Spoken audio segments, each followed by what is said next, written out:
Hello there, I'm Jan from JB Crafts. Thank you for joining me today and welcome to the channel. If this is the first time that you've visited, it's great to have you here.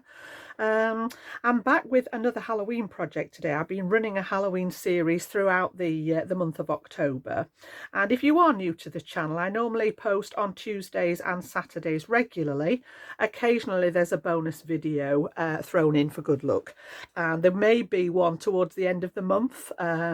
Halloween doesn't actually land on a Tuesday or a Saturday, so watch this space. There may be an extra one thrown in for good luck towards the end of the month.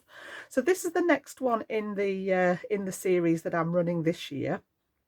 Thoroughly enjoyed playing with all my Halloween stuff. I've got quite a decent stash of Halloween imagery, whether it be stamps, dies, stencils, that kind of thing. So yeah, this one I've put together today. Again, relatively straightforward. I'm going to concentrate on the actual background technique today. And I'm actually going to use my distress inks today and talk about the differences between them. More often than not, I reach for my oxides, which are all across the front of my desk here, obviously just out of camera shot, but they're literally right in front of me. I can literally reach across and just grab, you know, whichever ones I want. But I thought, actually, I don't want that chalky finish today. I wanted a little bit more vibrancy with the colour. So I've actually reached for the distress inks, and, you know, thoroughly enjoyed playing with them because they do tend to get overlooked a little bit. I used to use them a lot, and then when the oxides came out, they took a bit of a back seat. So it's been nice to get them out and have a play. And this is what I came up with. So using some of my imagery from a Tim Holtz set, and I've actually done the background. So this was white card to start off with, and it's on a 7x5 card style. So the little witch's hat is one of my own dies. I've just gone in there and added the hat. Saw something very similar when I was perusing Pinterest, and I thought, actually, I like how that's been done. So there's a couple of different levels to it. I've actually got the background is flat to the card, but the frame here that I've made is just raised slightly here with a little bit of foam, and then the background ghost is flat, and this one's on foam pads as well.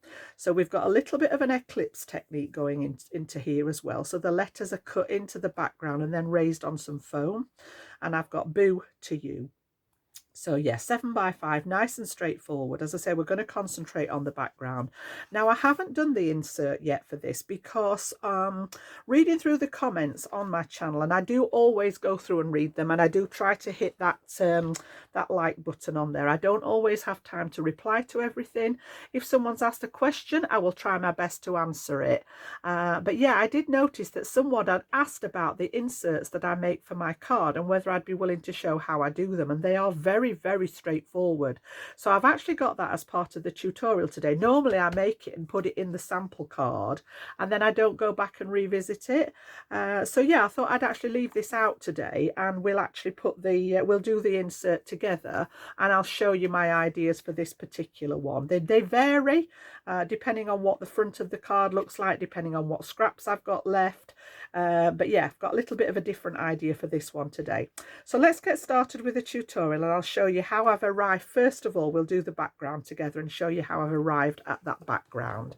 So I'm just going to grab my heat tool at the ready because we're going to need to use that for the background. And I've actually got a choice of 3 distress inks today. Now, the inks are dye based and they are quite translucent in colour, but when you layer them you get this more sort of vibrancy. The oxides are a hybrid ink. They have dye ink in them, but they also have pigment ink, which is a little bit slower drying, which makes them great for blending and creating backgrounds, and they will layer on top of each other. So lots of similarities, but some very significant differences. And as I say, I didn't want that chalky finish on this one today. I wanted that vibrancy of the colour. So yeah, we're going to use the inks. We're going to use that sort of mopping it up off the craft mat technique today, and I'm going to use the heat tool to sort of heat in place. And then what I'm going to do is add a little bit of my distress mica stain. This one's Hocus Pocus. This is the purple, and we're going to put that over the top when we're actually finished.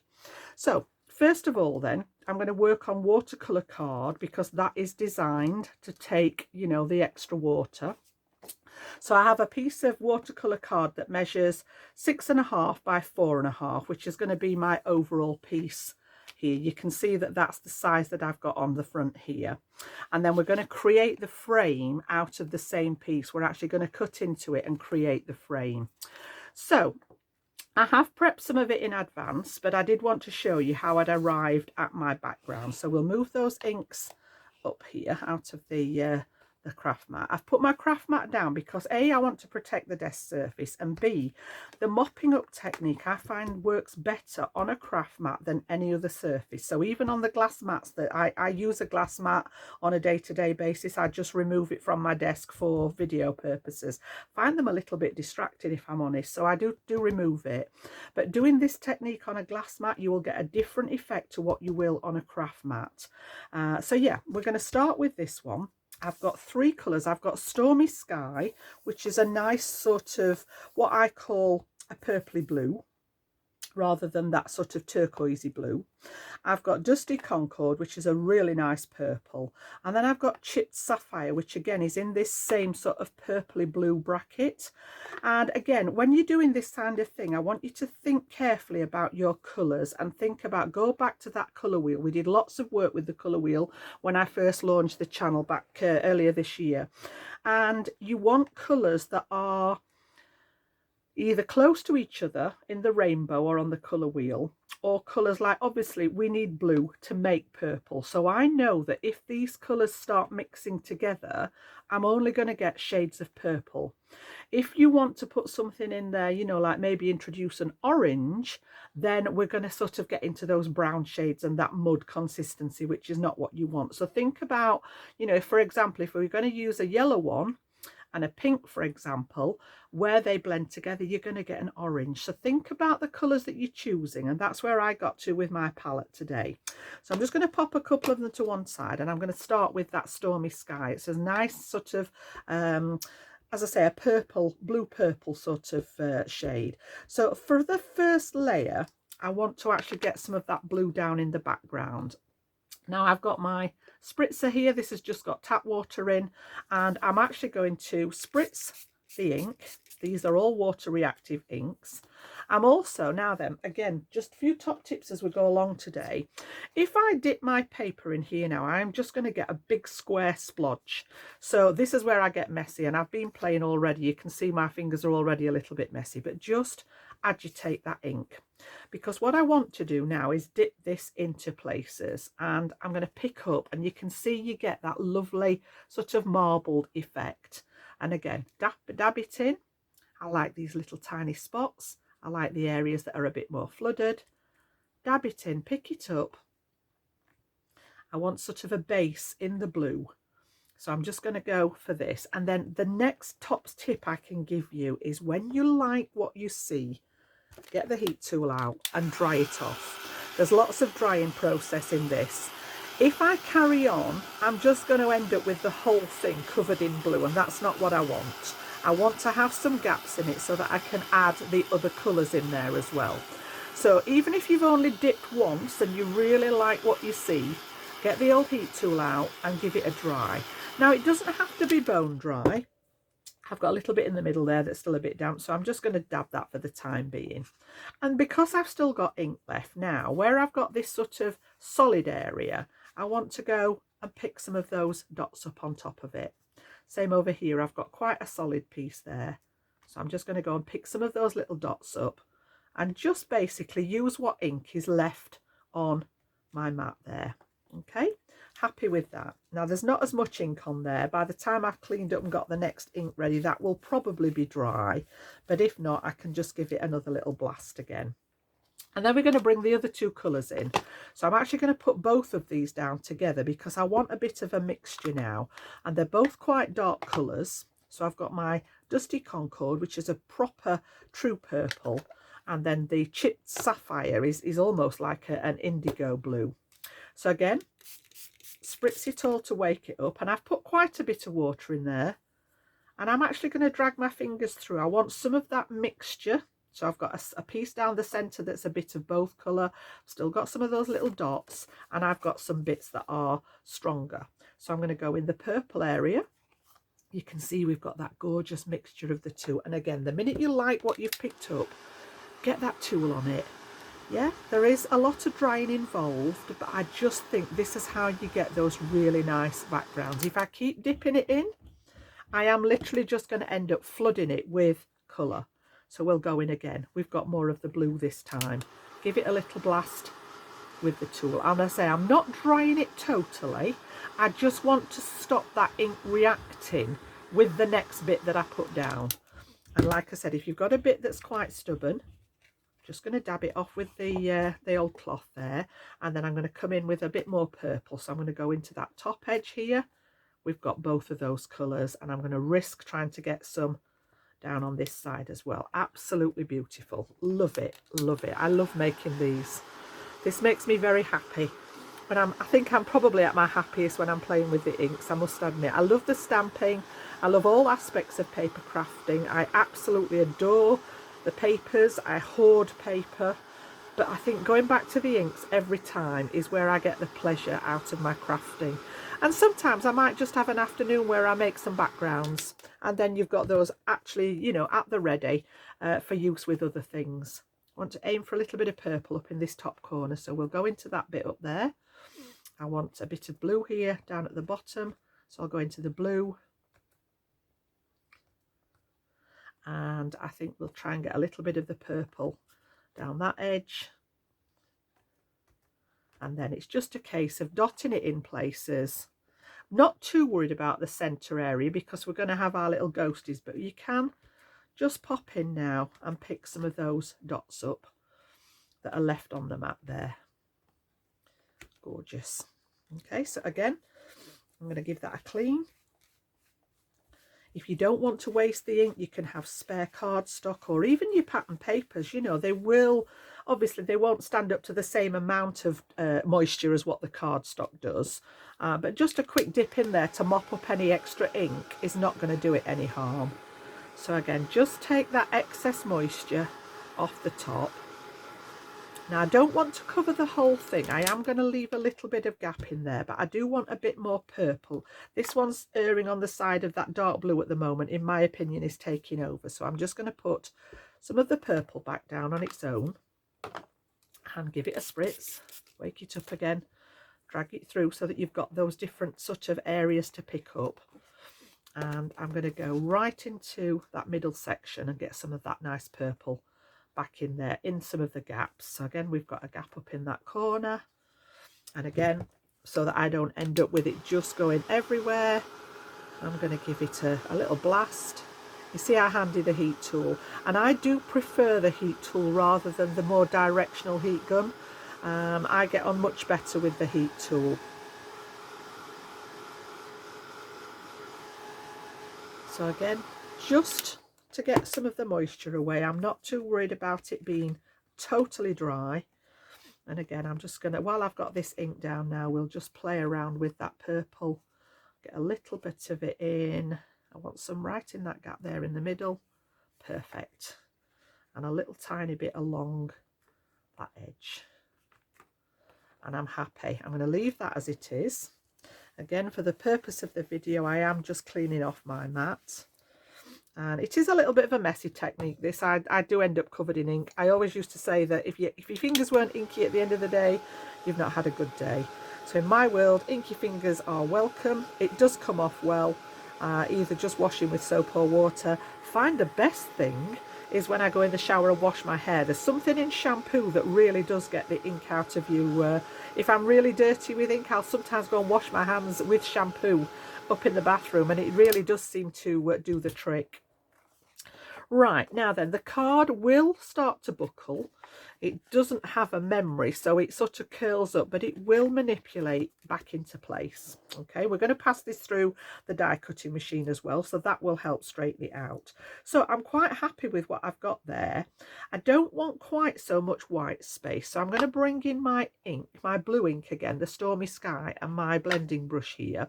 And I do have a different set of blending brushes for my dye inks than what I use for my oxides, which I'm pointing away there. You guys can't see, but they are right in front of me. First of all, I want to go around the edge, so I'm just going to tap off some of that excess, and I'm going to bring this around the edges of that card, just to take away some of that stark white. It also colours the edge of the card so that you've not got that white edge on your card, because the edge of the card picks up the ink as well. And I'm going to bring that blue into some of those white spaces. I want a combination of the blue and the lilac or the purple.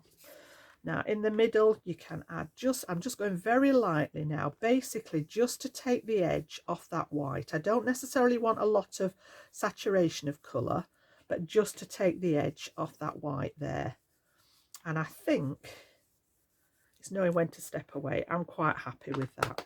So we'll put the inks to one side, we'll prop the brush to one side, we'll give this a little clean. And then the next stage is I'm going to splatter some water on it. So all the distress range are reactive with water, which is where the distress part comes from. And again, this is not something that you're going to see vividly. It's just adding to that sort of creation and that background. So I'm going to use my spritzer here, and I'm just going to aim in places there. Leave it for a second. The longer you leave it, the more effect you will get. But obviously, because we're on video, I tend not to go quite so long. And then I'm just going to use my roll here. I leave it on the roll just for ease. It allows me to apply pressure using the roll. And you can see where it's lifting some of that colour up. And again, once this is dried, you can just see this beautiful sort of diffusion where the water starts playing around with the inks. I can see it here. I can see some little spatters up here. So yeah, absolutely love the way that this works. And then I'm going to bring in my very technical splatter box here. And I'm going to bring in my mica stain. Now these are new to me and I absolutely love them. I've been sort of like having to step away from them and not squirting everything with them, but they are an older range. I found out that this was an older range, so the colours may not be available any longer. I think they do a batch if I remember rightly, and then they move on to a different set of colours, but I've just got a really nice selection of colours that I'm happy to use. Now I'm going to take the lid off it, because sometimes you get a little bit, when you're shaking them, it does tend to come out at the top. I've been trying to keep them as clean as I can and look after them, but there is mica, as it suggests in the title. So you actually want to agitate all that mica, as they stand, it will settle at the bottom.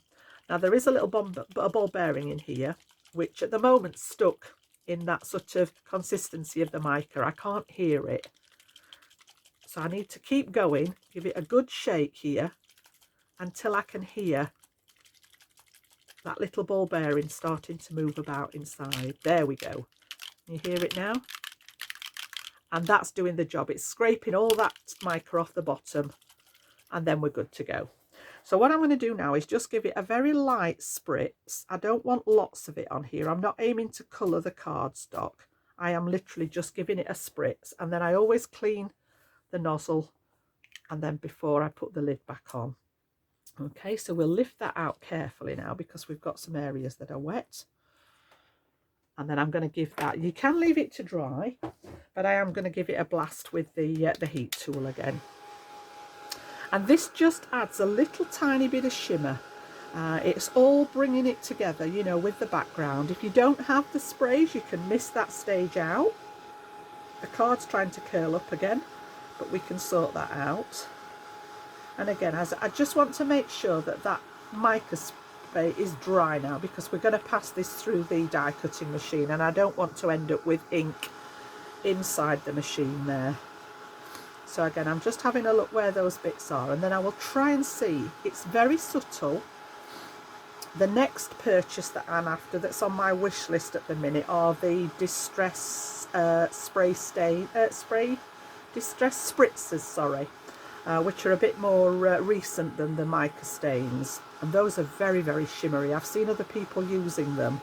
So those are on my wish list at the minute. I'm going to purchase some of those, I think, to add to my ever-growing collection of colouring mediums. But yeah, just in here, there are slight areas. I don't know whether the camera will pick it up. I can see it here where we've just got these little specks that are a little bit more shimmery. So very subtle, but it's just added that little bit of extra to it. And because I had the purple, I thought we'll go with it. Okie dokie. So that's actually our background. You can see we're very similar to what we've got there. Excuse me. They turn out different every time. This one's maybe a little bit darker, but again, you know, creating two the same, it is what it is. You get what you know what the finished step is. So what I want to do now then is separate the frame from the background. It was all done as one piece, and I'm going to use one of my rectangle dies here. So these are actually a matte and layer die that I have from Crafter's Companion. They brought these out a couple of years back, and these are the 5x7 set, and I have a set that are sized for the 6x6 as well.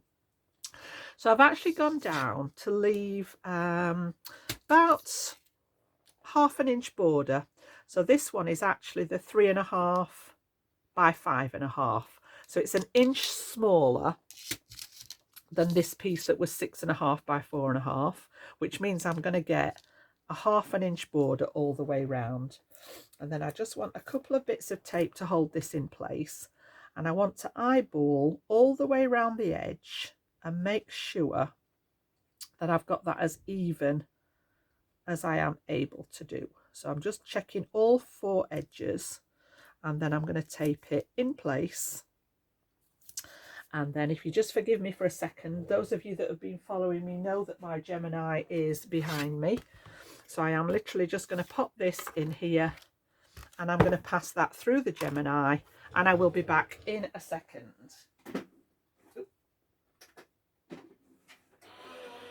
So you can hear that going there in the background. I use the original Gemini, but more often than not, wherever possible, I use the junior plates for it, and that was plenty to do this. They were plenty big enough to actually just run that open die through. So again, you can see now that we've got that area, and just very, very gently, because the pressure is applied to the tape now, I don't want to lift off the pattern, so just release that really gently. And sometimes I find it easier to just roll it back. If it's really stuck, just roll it back rather than ripping it off like the old band-aid, and you'll find it does less damage, because obviously the pressure from the Gemini has sealed it. Even though it's a low tack tape, it just sort of really press it in there. So yeah, just get it with your finger and roll it back, and it doesn't actually do any damage to your design. Okay, so we'll put that one back to one side, and I've got the next step pre-done. I have jumped ahead a little bit and done a bit of prep because I wanted to focus on the actual background. So I think we can probably get rid of the mat now. I don't need that anymore. You can see better what I'm doing here. I've got a little bit of ink, just need to get rid of that residue. So we've now got the 2 pieces, and this is how I actually put them on the card. I've got that bit flat, and then this bit I'm going to raise on some foam tape, so that there's just, the foam tape's only 1mm. Again, you could double it up, or if you have thicker foam tape. I just wanted that suggestion that there was a little bit of difference between the background and the foreground. Now originally I was going to place them as they are, but then I decided I wanted that tiny little bit of silver showing on here. Okay, so all I did with that is just trim this inside piece down. Now I'm going to jump across to one that I've prepared, because I've done the stamping. I've stamped and embossed the spider web on the back, and I've started the die cutting here, but I'm going to show you the process for doing the eclipse technique in the top here. So I'm going to actually jump ahead to one that I've got partly prepared. And again, you can see, you know, it's a little bit darker, this one. I actually, if I'm honest, I actually prefer this one, but we'll go with the one I've got prepared. I can always use this for another sample somewhere. But all I've done with this one is I've cut it exactly the same. So we've got to this stage, and then the middle piece, I've actually stamped and embossed my spider web. Now, the first one I did in white, and then I've tried the silver embossing powder on this one. So when it's finished, we'll have a look at them and see if there's any preference. At the moment, I am actually leaning towards the white, but we'll wait and see what this looks like when I've put it together on the card and see which one looks, you know, there may be different preferences. And then the frame, I've got my tape on ready. And I've just put a little pencil mark here so that I know which was the top section, so that I don't have to worry. It's not the end of the world if you get it the other way around. There's not a significant difference in the pattern. It would match up, but me being me, OCD says it has to go back on the way it came off. So I'm going to pop that one to one side out of the way. And we've got this far. I'm going to put this one to one side. I don't need that just yet. I want to work on this piece. So what I'm going to do is take my letters, I've just got the B and the O because obviously we need the O twice, and these are from a set again that I've had. I'm not sure where these were from. I've had these in my stash a while. I've got a full alphabet. I just like the skinny but the slightly taller letters, and these are, let me just find my my ruler in there. I think they're about 1.5 inches. Maybe an 1.25 inches tall. Yeah, 1.25 inches tall, the letters. So they were just a nice size for what I was working on here. And what I want to do is cut these into the top of the card here. I want to go through the whole thing, the background, the embossing and everything. So the first thing I did was use my ruler and find the center of the design. So we've actually got 3.5 inches there. All right, I tend to just try and make life easier, so I'm going to put it so that I've got 1/4 inch each side, and then I know that my middle is at 2 inches, and I mark the center of the card there. And then I've die cut the first O straight out of the middle, about 1/4 inch down from the top. Now I did secure it so I didn't lose it when I was prepping everything, but I don't actually need it stuck together. So I'm just going to tape, I put a little bit of low tack tape on the back because I don't want to lose either piece of the lettering.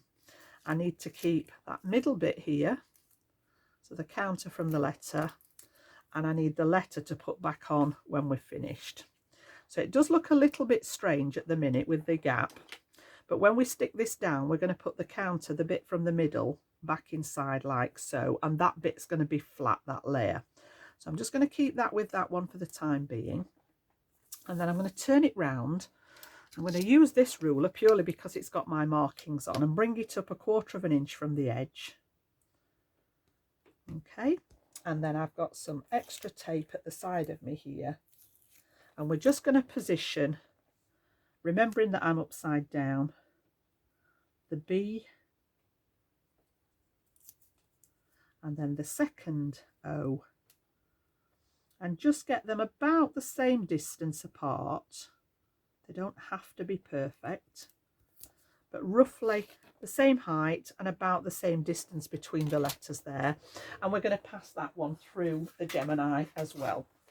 So again, I'm just going to put this on my plates.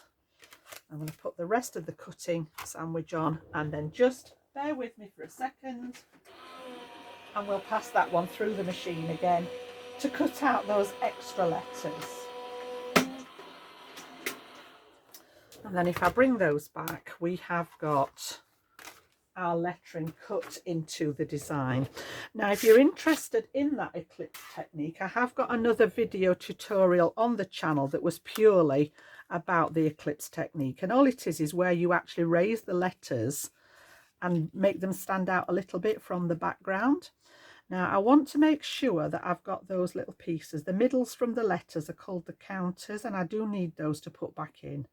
I am just rolling that tape back again, because once I've put it back through the Gemini, you can see that pressure there. I don't want to damage what we've already done. And then we've got the B with its little pieces. So that's the top piece there. Pop that down ready. Oops. Because I'm going to need those. We've got the O's from the middle. And again, it's nice and easy to line up because I've got the spider web on there. I can see whereabouts it's going to line up. So again, we're actually going to just peel that one back. It's not taking any of the embossing off.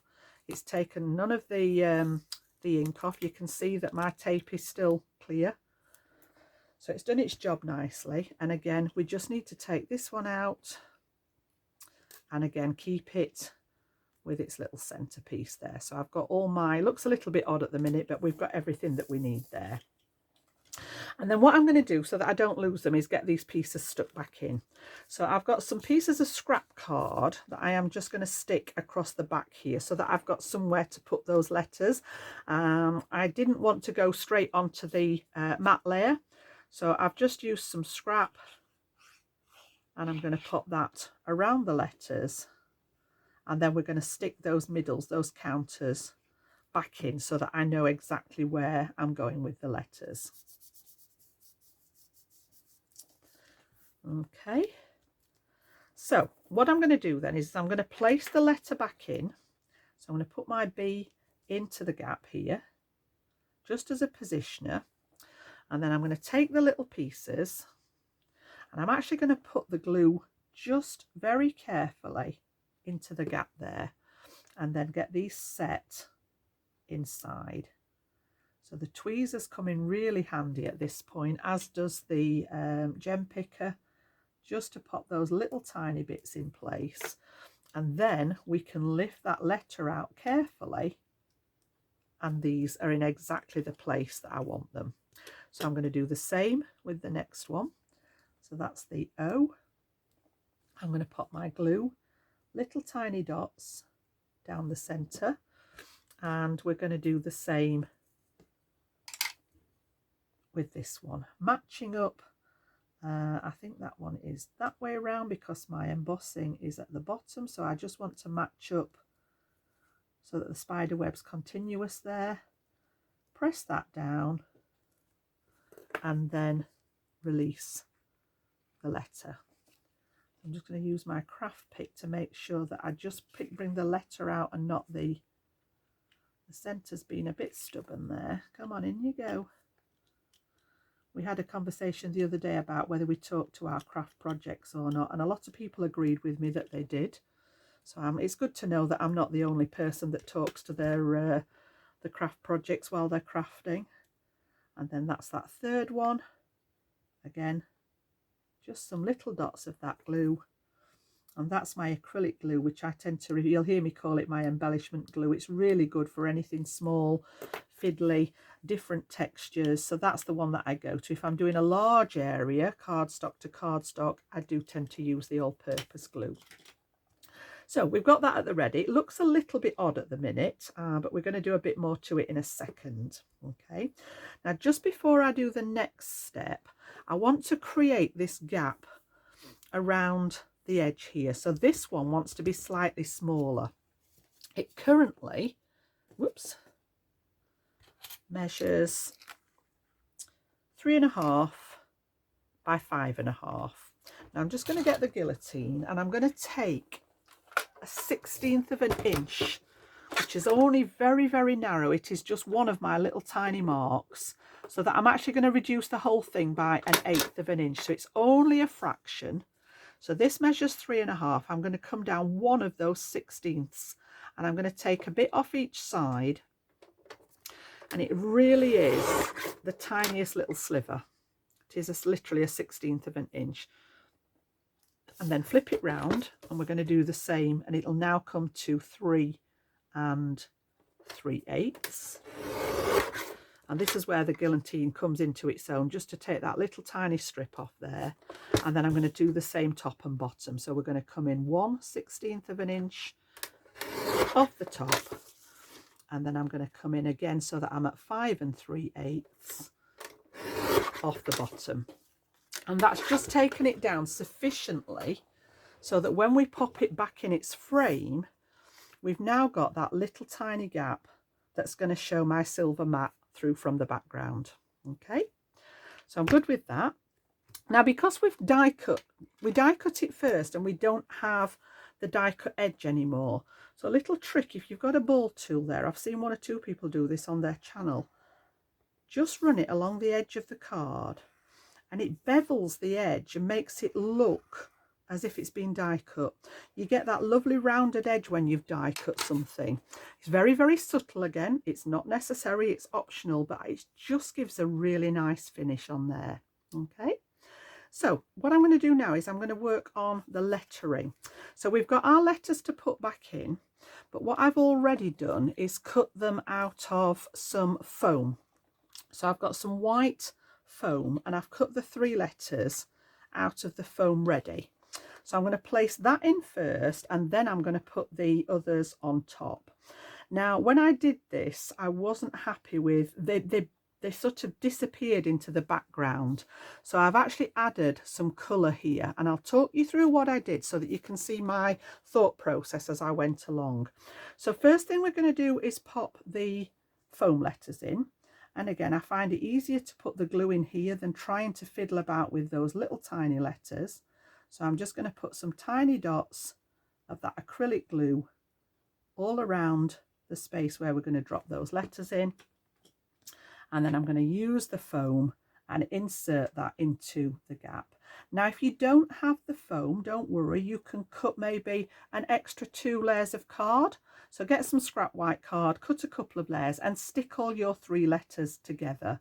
It's much easier, I find, than trying to get tiny bits of foam tape behind these little tiny letters. They're very skinny and I find this works for me. It's the way I sort of approach it. But like I said, if you don't have access to the foam, just use some of your scrap card, cut the letters maybe a couple more times and stack them and you'll get that depth to raise them off the background. So again, we're going to place that last one in there.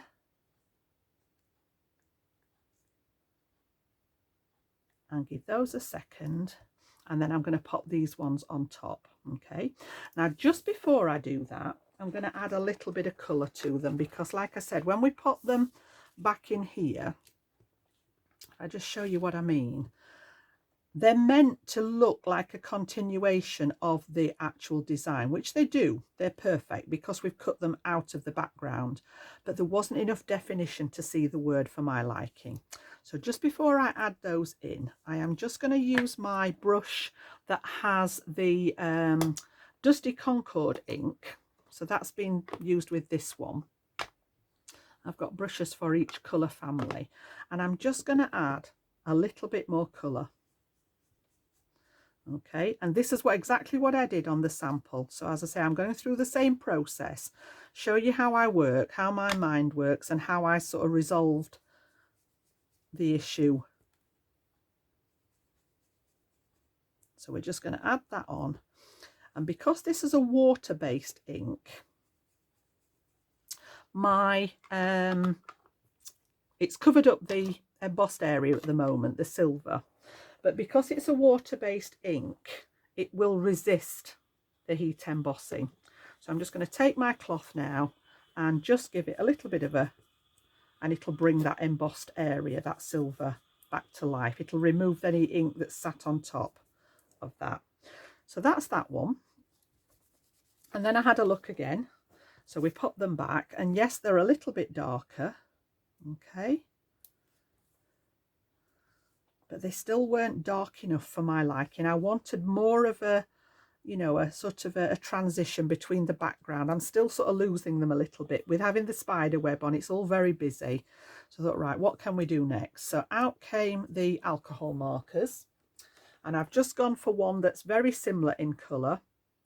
And I think, did I use, yeah, I think I used the dark one. Let me just grab,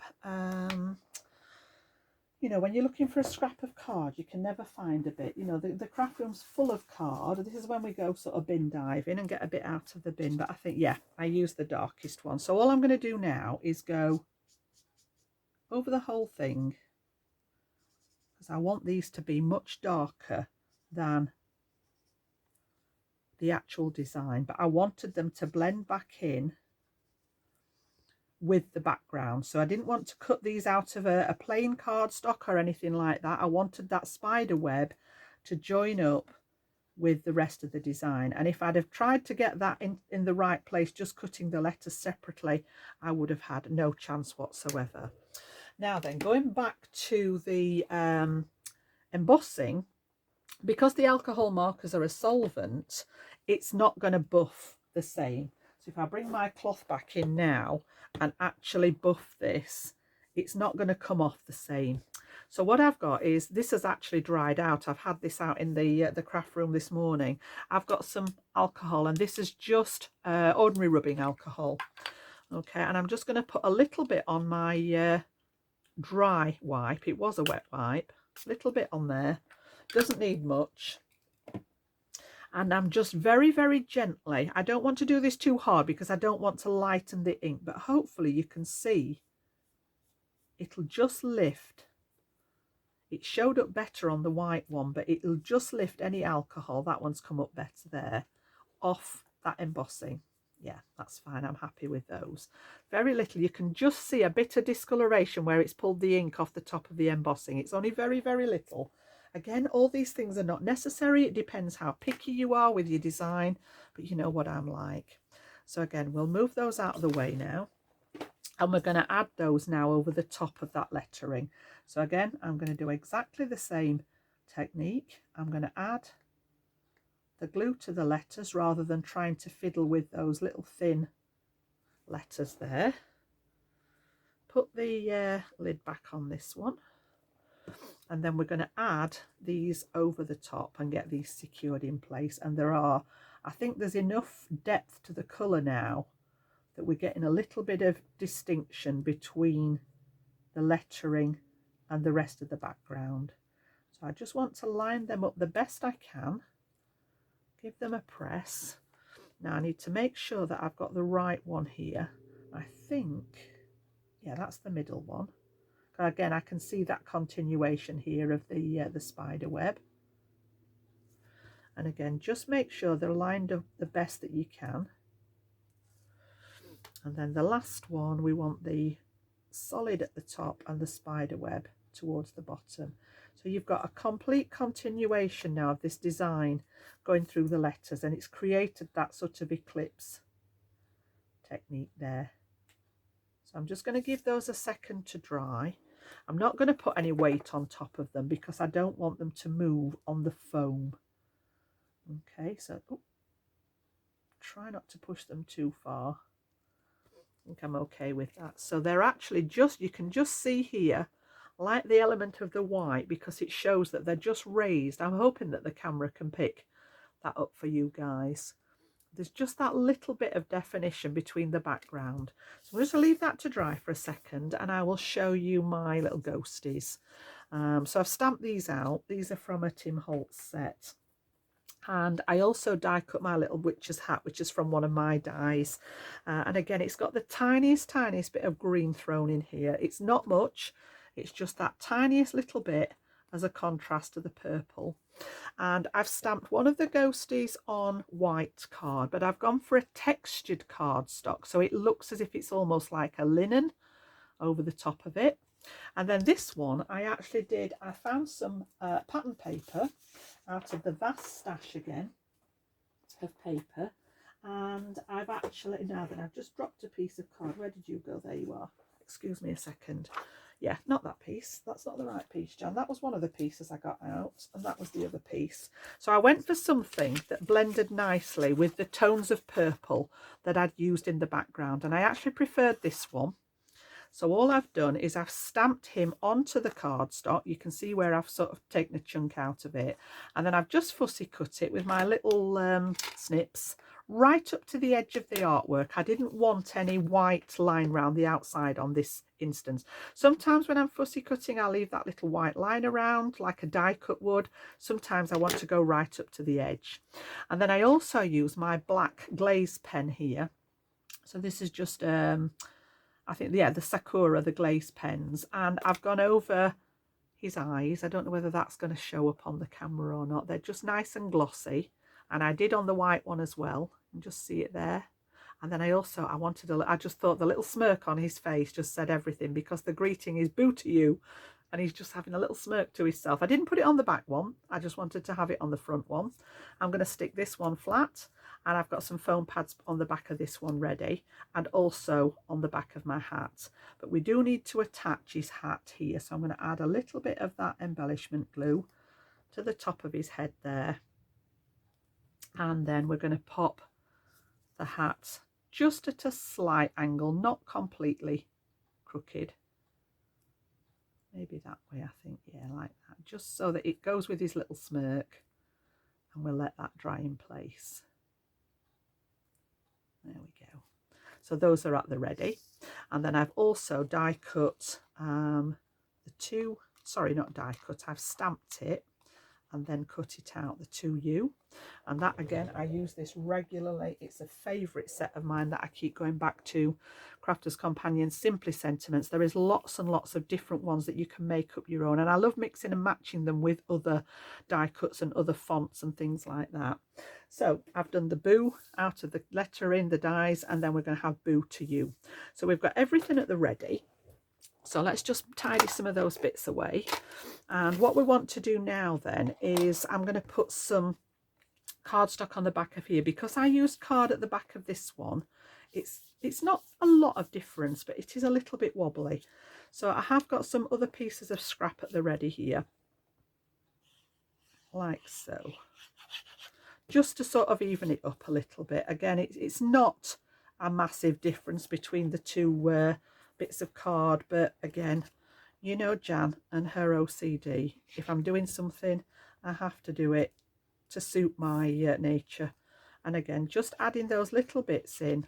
This is where the sort of, you know, the professional card. I've heard people say that there's a difference between a handmade card and a handcrafted card, and it is only semantics, literally. But it's just all those little finishing things, you know, like doing the edge of this with the embossing tool, just that finishes them off nicely. So what we're going to do then, we're going to bring in the rest of the components, because we're just about ready to put this together now. So you've seen the frame.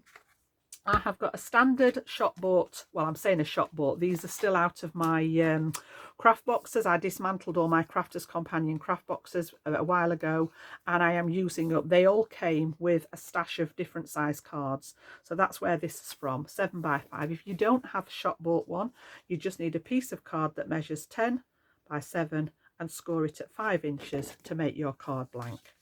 I've then gone down 1/4 inch, 6 3/4 by 4 3/4, and we're going to put that silver layer on the outside there. Now, I would normally use my all-purpose glue at this point, but I am a little bit wary of it when I'm using a coated cardstock. So this is a really nice silver cardstock, silver matte mirror cardstock, and I don't want to risk, the solvent glue can sometimes interfere with the coating. So I've gone for the double-sided tape. You can use your tape runners, anything that's dry. It avoids any problem with that coating on the cardstock there. So let's just take that release paper off, and we're going to centre this one in the middle of our card, like so. So I'm just going to hover over the top of it and look round all 4 edges. As a general rule of thumb, if you can get 3 of them even, the 4th one should land in the right place. Give that a good press, and then we're going to make sure that it opens the right way there. And then the next thing I want to pop in place is my frame. So I've already put some foam tape on the back of here, and this is my Sticks 2 foam on a roll, and I just buy the 1mm. I don't bother with all the other depths, purely because if I want to have a 2mm, I just add two layers of it. It takes up less space just having one roll. I very rarely double it up, to be honest, because I've usually got, like this, I've got foam here and I've got foam on the little ghosty. So yeah, I find that the 1mm does the trick for me. Some people like a lot of dimension in their cards, and again, it sometimes goes back to whether you're hand delivering or whether you're posting something. But yeah, that works for me and I'm happy with that. So now I'm going to look for that little tiny pencil mark that I made, which is showing me that is the top edge here. And we're going to try and get this one. Now it's a little bit trickier with the sticky. In fact, I think I'm going to play safe and just add a few spots of the acrylic glue there. It gives me that little tiny bit of time to wriggle everything into place, just in case, because the sticky tape does its job and it does really stick. Now again, there's only a little skinny border in this one. So I'm going to pop this in place. Ooh, there we go. And again, I just want that little skinny border all the way round. So I'm happy with that one. And then we're going to drop this into the back, and this one's going to go flat. So like I said, there's not a lot of difference between here and here, but you've got that sort of level of just that little bit of difference, that little hint that there's something going on. The letters are raised, the frame's raised.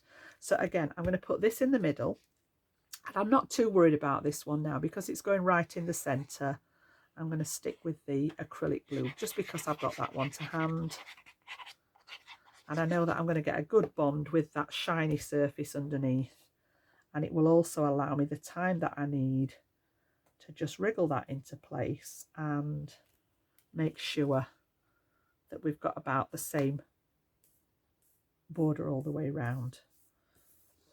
So there are options with this, you know, if you don't want to do the different heights in it, what you could do is create two pieces. So you could have the background piece, you could cut the center out like I did, and you could just mat and layer that on top with another piece of silver. So again, just different ways of thinking. It would give you the same effect, but this is just the way my mind worked. So we've got that all at the ready, all ready to receive our little ghosties. So this one I'm going to bring to the front here, and then we're going to pop some glue on the back of the white one. And again, I'm staying with that acrylic glue now because we're sticking onto a surface that's had a lot of ink. It's had the mica spritz on it, it's had the embossing powder. So yeah, we're going to stay with that embellishment glue, and I'm just going to hover whereabouts I want him, move that one out of the way, and then get him stuck down flat on the background. And then this one, we're going to remove our backers off the foam pads, and these are Sticks 2 foam pads as well. I fell in love with their adhesives. I was a little bit more restricted in what I could use when I was working with Crafter's Companion, but yeah, having tried these now, they are extremely good. So again, I've just chopped them down. These were all the same size, and I've just chopped into the little bits just to give me the support that I need. And then I haven't not even tried to put any on the top here. I'm going to put a little bit of glue right on the top of the hat because there's enough room for that to stick. And I'm also going to put, even though these are very sticky, for the same reason, because we're going on to all those different mediums, I'm just going to add that little bit of glue.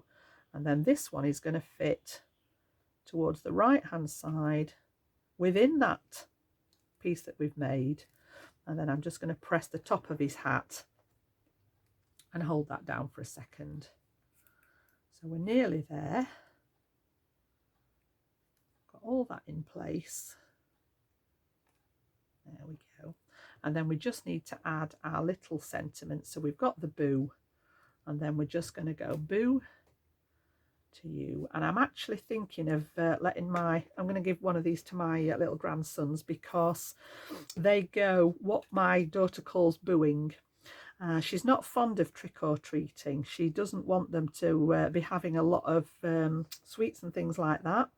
So what she does is she takes them booing, and she sort of knocked it on its head a little bit, and they actually gift rather than take.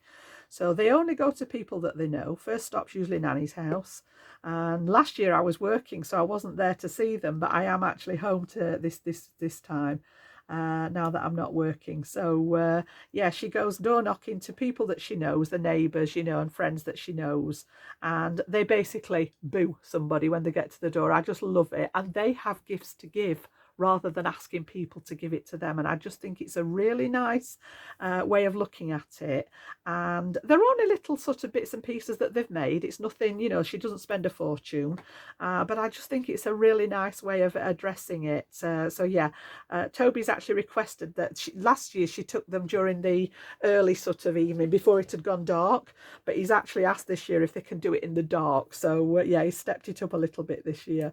So I can't wait to see them at the door. And of course, Nanny's got something, even though they're not expecting presents, Nanny will have something to give back. And I think one of these is going to be for them.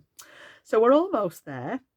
The last thing, and again, I don't normally put these on the ones that I make in the videos, but because I am potentially going to give one of these away, a lot of the cards that I make, particularly the samples that I make originally here, I tend to keep these as a record of what I've done on Facebook, wrong channel, Jan, on YouTube.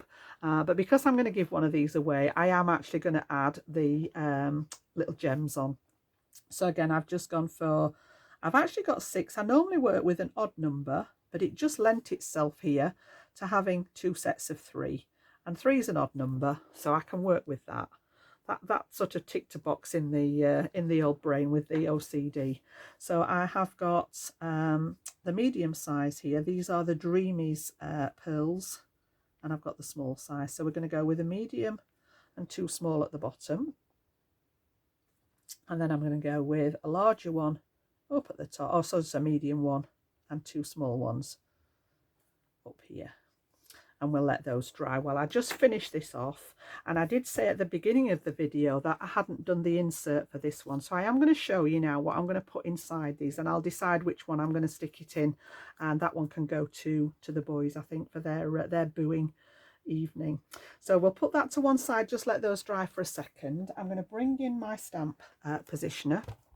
I've got a simple Happy Halloween sentiment, and I have cut a piece of cardstock here to go on the inside, and this one measures 4 3/8 by 6 3/8. It was just a piece of card that I've got left from cutting other elements out, and this is just smooth cardstock. I normally use the smooth white cardstock inside my designs here, and all I'm going to do is pop this in here like so. And then I have used a quick dry ink. Now this is actually the same version in an opaque pigment, but I've got the quick dry inks as well by Spectrum Noir, and I've just stamped the same ghosty that we used on the front here. Very, very pale inside. I don't normally do a lot of stamping inside, but on this occasion I just thought it would look really nice. And then we're actually going to stamp the Happy Halloween right across the middle, and I'm going to use my VersaFine Clair here, really nice jet black. So we'll open that up, we'll add the ink to that side, and I've just positioned it so that it goes right across the middle of the ghosty there. Let that ink transfer, and I think that's all I'm going to do inside this one. Now sometimes I do use scraps of paper, and I will start and do this, you know, if you're interested in the thought process behind the inserts. I'm quite happy to start and do this. I tend not to recreate, purely because I don't always keep the second sample, obviously a limited space, but I think that is as far as I'm going to go with it, other than when I put this inside, it gets a little bit lost. Now you can matte and layer. I've seen people add another matte layer behind here, but I just think it adds bulk to the inside of the card. It's using extra cardstock. This is why I pulled my pigment ink out in the same colour, and I just want it to be very light. And all I'm going to do is go straight direct to paper, and these are perfect for this because they have a sponge surface. It's like a giant applicator. And I just go straight with the ink pad to the edges, and I've chosen that same colour as what I've stamped with, which is a really light version of what we used on the front of the card, even though they're 2 separate companies.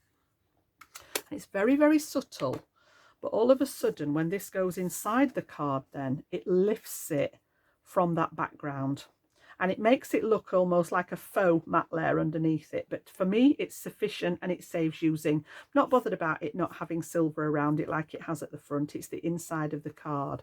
So on this occasion, that is literally all I'm going to do.